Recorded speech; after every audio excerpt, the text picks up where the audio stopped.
Marcelino kailangan taong madaling lapitan.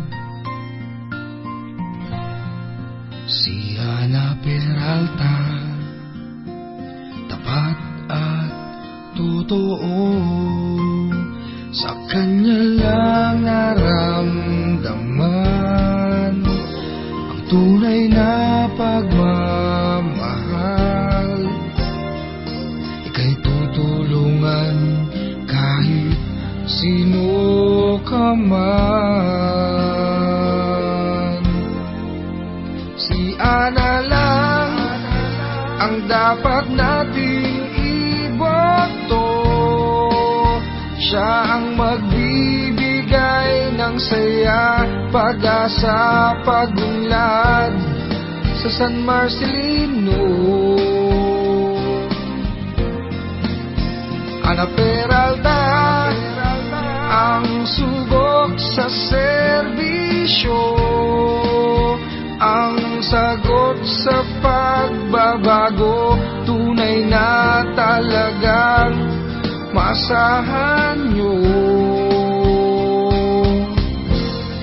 Si Ana Peralta.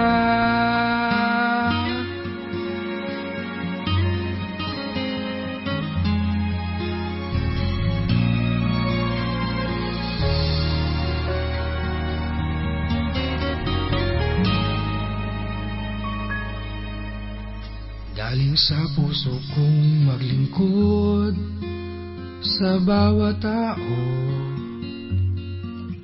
serbisyong napatunayan na pagpapatuloy pa,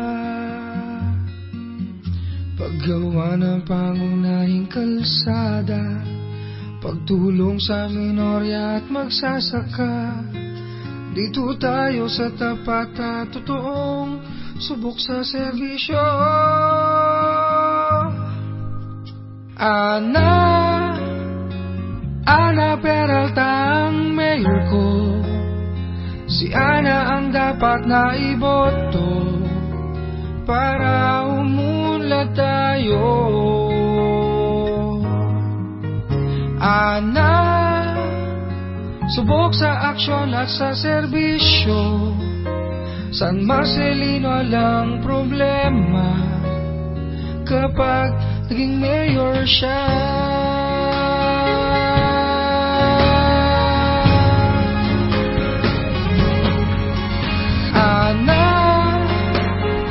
Ana Peralta ang mayor ko. Si Ana ang dapat na